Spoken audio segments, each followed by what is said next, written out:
Meus amigos cachorreiros, estamos aqui para mais uma transmissão, né? Dessa vez sobre no canal Cachorro, para a gente começar a falar sobre esse tema tão polêmico. Tô aqui ajustando os dados aqui, vamos ver se tá tudo ok, não é verdade? Então o que é o tema de hoje, tá? O tema de hoje é Grande Águia Daniel, tamo junto, irmão! O que acontece, meus amigos? Primeiramente, eu não vou poder dar oi para todos, porque senão... Fábio Perrone, boa tarde, irmão! Porque senão eu vou me estender, vou ficar aqui dando boa tarde. Mas a primeira coisa que eu queria falar hoje, né, é uma notícia muito triste, né? A nossa colega de profissão, Ana de Freitas, né, veio a falecer de uma morte súbita, né? Ela é adestradora, treinava os cães muito bem, uma pessoa muito querida, que ficava sempre, não conheci pessoalmente, mas ela sempre comentava as nossas postagens e a gente percebe pelos comentários que realmente era uma pessoa muito querida. Veio a falecer de um infarto fulminante, e daí a gente começa a pensar como a vida é breve, como a vida de repente tu tá aqui, de repente pá, já foi, já era, acabou, entendeu? A gente pensa perdendo tempo muitas vezes em questões menores, né? E não sendo feliz. Então eu deixo aqui meus sentimentos para a família, né? Realmente me pegou de surpresa, fiquei muito triste, muito chateado. Comentava aqui, é uma tristeza, né? Nessa hora a gente tem a esperança que ela está no lugar melhor, que ela está bem acompanhada, né? Iluminada, né? É a vida, né? Mas o sentimento de quem fica é de dor. Então, primeiramente eu queria fazer essa observação, porque eu não poderia deixar passar isso em branco. Eu senti e fico triste por esse falecimento da Ana de Freitas. É uma pessoa que vai fazer falta e já está fazendo. Segundo, então, meus amigos, tentando superar isso com o meu chimarrão no canal Cachorro. Eu estava pensando esses dias, e que daí me veio essa reflexão. Um ser humano, por exemplo, um ser humano comete um homicídio.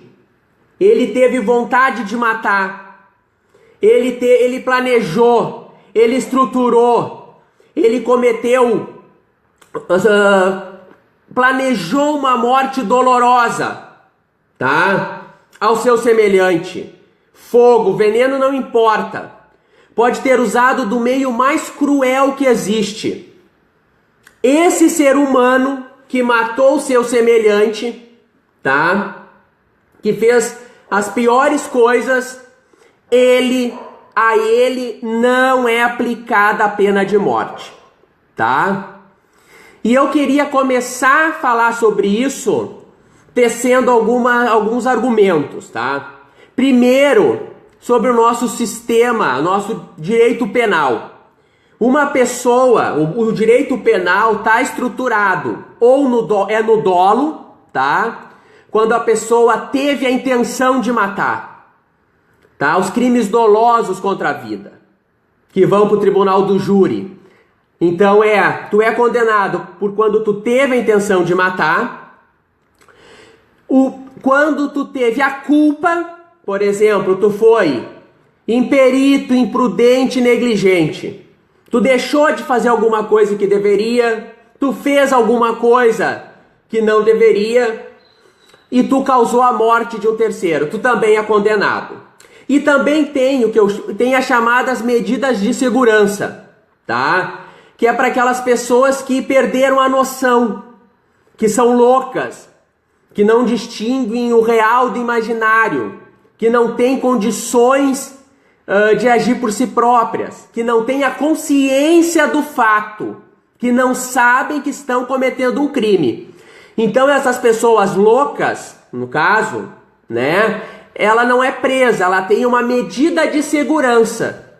O sistema penal dá para ela uma medida de segurança que retira ela de cena. É como se fosse uma prisão, mas ali ela vai ter um tratamento psicológico, um tratamento psiquiátrico, tá? Essas são as hipóteses de condenação de um ser humano.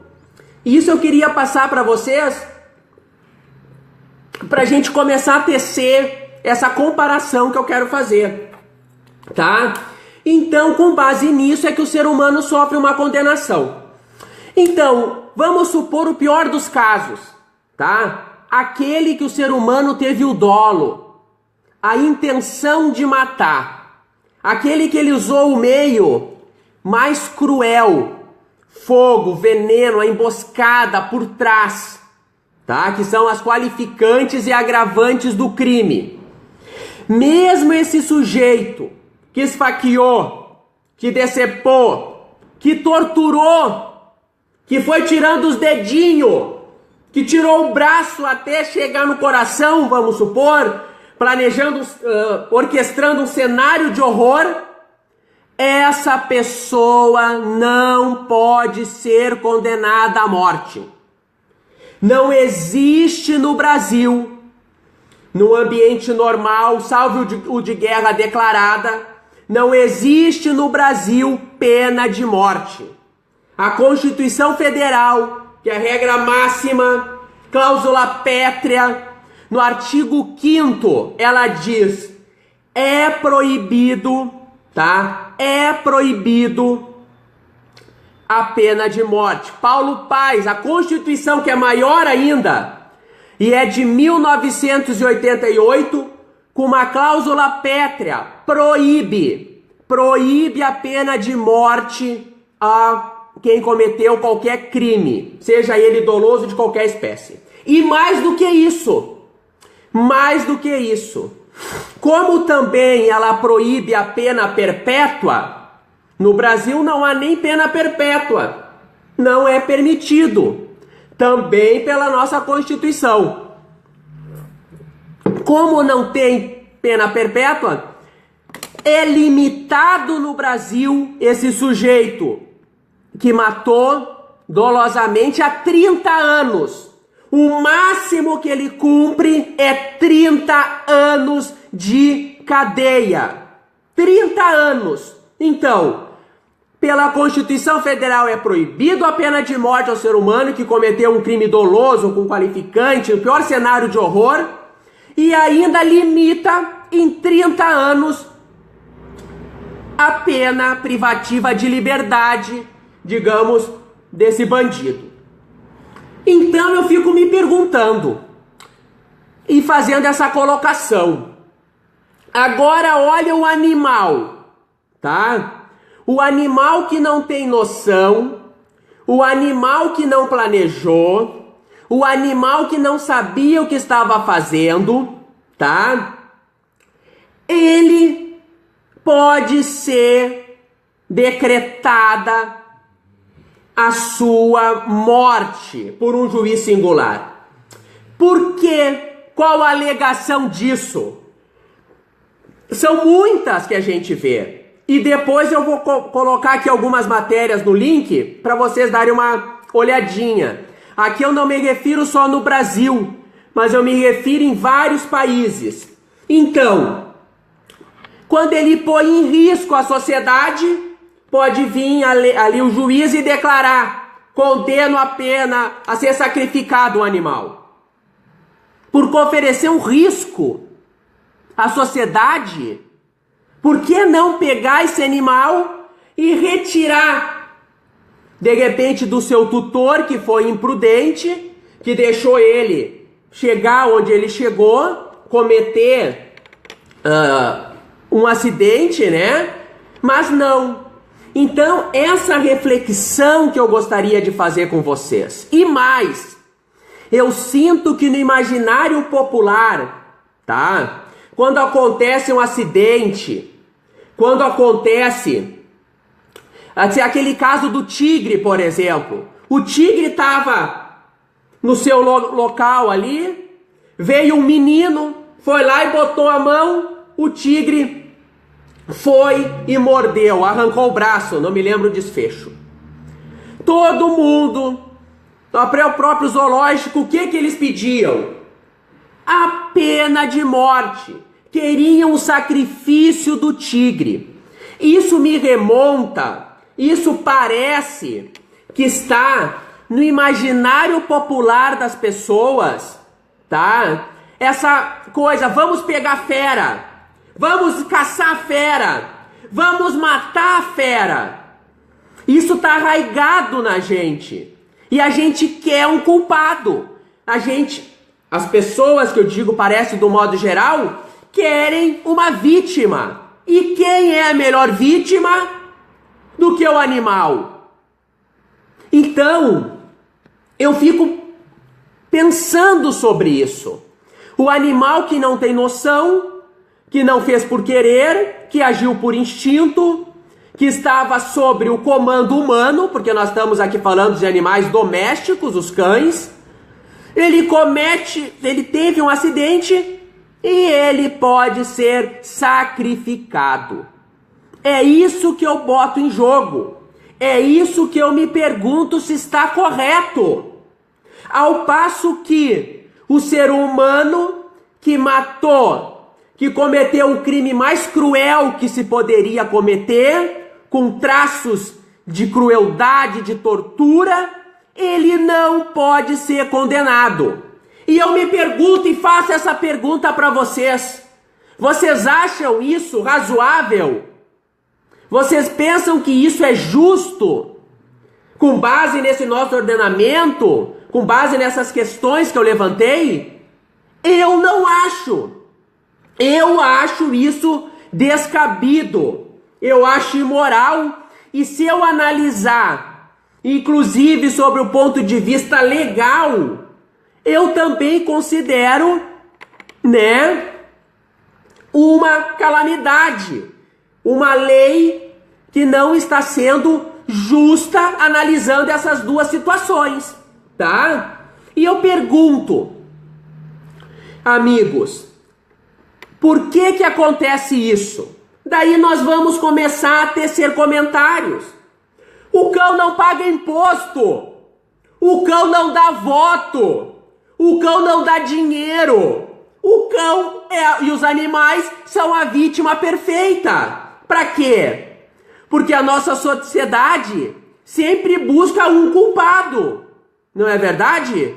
O time de futebol perdeu. É o técnico que vai bailar. O cão mordeu. É o cão que vai bailar. O animal que estava lá na jaula preso matou alguém. É o animal que vai ser sacrificado. Por quê? Porque é muito mais fácil. E as pessoas, não nós, que amamos os animais e defendemos. E nós, o que nós queremos? Eu fiz essa live porque eu acho que nós, defensores dos animais, nós temos que estar sempre atentos, tá? Nós temos que estar de olho, nós temos que cuidar. Por quê? Porque as nossas leis são formadas por políticos, tá? As nossas leis são formadas por grandes lobbies que se criam. Então a sociedade dos professores, que é um direito, ela vai lá e começa a protestar. Não é verdade? Daí começa a rebuliço. Lutam e conseguem o seu direito. Por isso que eu trago e trouxe, essas questões para nós lutarmos contra isso. Para quando nós verificarmos que há um sacrifício de animal indevidamente nesse sentido, aquele cão mordeu, agora foi decretado o seu extermínio, a gente proteste, a gente crie abaixos assinados. Para quê? Para que a sociedade reflita sobre isso. Porque se nós ficarmos quietos, o que nós vamos fazer?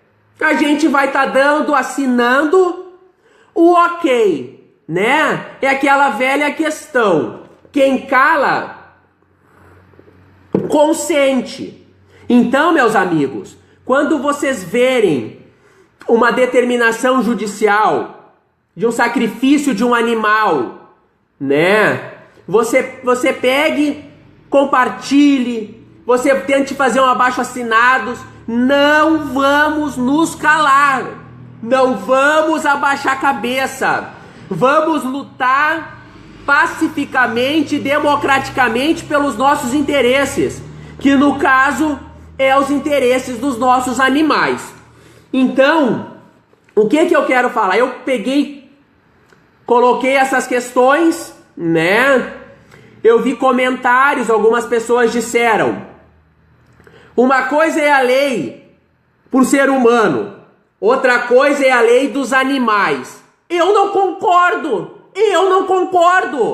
entendeu? Não aceito o debate, escutei, mas não concordo. Por que eu não concordo?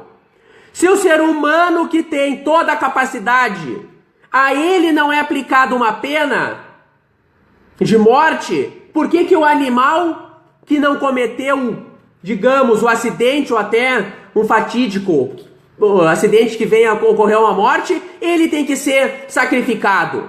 Não concordo. O louco, por exemplo, o louco também, sem ter o juízo, a noção, ele cometeu um crime, é uma medida de segurança para ele. Por que não pegar esse animal, tirar do meio, botar em algum lugar, algum canil, tentar reestruturar, contratar, de repente, algum adestrador para reabilitar ele? Eu vou dizer por quê.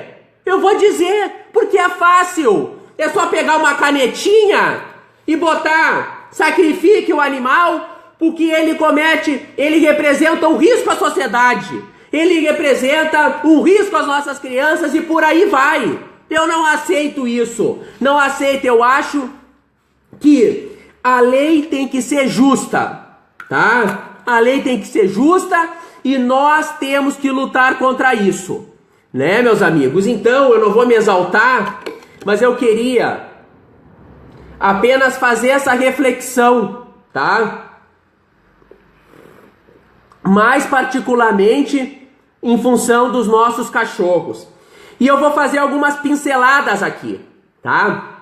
Eu fiz o artigo sobre o castigo, tá, aos cachorros, por exemplo. Grande Guilherme Anastácio, vamos, time! Eu fiz o artigo, escrevi sobre o castigo animal. Por que eu escrevi ele e salientei?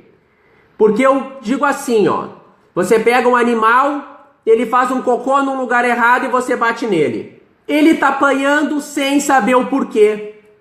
Ele tá recebendo uma punição, ficando traumatizado. Você não vai solucionar o problema, vai agravar, vai gerar uma coprofagia profunda, tá? Vai traumatizar esse animal. Por isso que eu fiz esse artigo demonstrando e tentando conscientizar as pessoas de que bater no seu cão não é a solução, tá? Bater no seu cão não vai fazer com que ele melhore. É preciso identificar, é preciso trabalhar, tá? Olha o Fábio Ferroni. Numa situação de risco iminente, a vida humana tem mais valia. Ao invés de matar, chama... Exatamente. E aqui, ó, meus amigos, muitas pessoas falaram a vida humana, a vida canina, qual tem mais valor? Mas, nas situações que eu coloquei, não é uma nem outra. É você ser simplesmente o quê? Razoável. Eu acho que ninguém que está assistindo essa live, ninguém que a gente comentar, vai chegar a uma conclusão de que o cão feriu alguém, que o cão fez alguma coisa para alguém ou infelizmente matou alguém porque ele quis, tá? Porque ele teve vontade. Não é isso, né? O cão, ele não tem consciência desses atos. E eu gostaria de finalizar nossa live, tá? relatando um caso muito interessante para vocês. Cada vez mais se pesquisa o cão, o seu aspecto neurológico, os seus aspectos comportamentais, tá? E cada vez mais nós estamos descobrindo quão complexo é o cão, como o cão absorve emoções. Ele foi, ao longo desses 20 mil anos que está com o homem, desenvolvendo aspectos da personalidade cerebrais muito interessante. E eu vi um documentário, tá? Um documentário, a questão dos lobos, tá? O lobo, quando ele perde um membro do seu núcleo, ele, que veio a falecer no caso, toda a alcateia sente essa perda. E como que os cientistas descobriram isso? Porque sempre que um membro veio a falecer, tá? Esses lobos ficavam emitindo sons diversos dos habituais. Ou seja, de uma maneira ou de outra, eles, primeiro, perceberam a perda do membro e, segundo, sentiram essa perda, tá? Então, quando eu vejo comentários das pessoas tentando simplificar ao máximo a complexidade canina, eu paro e começo a salientar esses exemplos. Os cães, os lobos e os animais de uma maneira geral, mas eu digo mais os cães, tem muita coisa que a gente ainda vai descobrir das suas emoções, dos seus sentimentos, não humanos, sentimentos humanos, mas sentimentos que nós ainda vamos decifrar, que eles processam. Então, meus amigos, eu espero que vocês tenham gostado dessa live, tá? Que vocês compartilhem essa live, ou então toquem esse assunto, para a gente realmente demonstrar, falar e fazer com que as demais pessoas reflitam, tá? Sobre a pena de morte animal. Eu lanço e digo não à pena de morte animal. Em nenhuma circunstância, a pena de morte animal é justificável. Eu tô falando ser decretada uma pena. Acabou o fato, acabou o acidente e daí vinha alguém dizer: vamos matar o cão, vamos matar o animal. Eu não tô falando naquele caso que o animal está atacando uma criança, está atacando um ser humano, que você tem que interferir. Não é esse caso que eu estou falando. Estou falando naquele caso que acabou o litígio, acabou a briga ali, acabou o acidente, terminado, vem alguém e decreta a pena do animal, a pena de morte do animal. Então, diga não à pena de morte animal. Espero que vocês tenham gostado. Eu vou continuar aqui pensando muito em cachorro, cachorro, cachorro!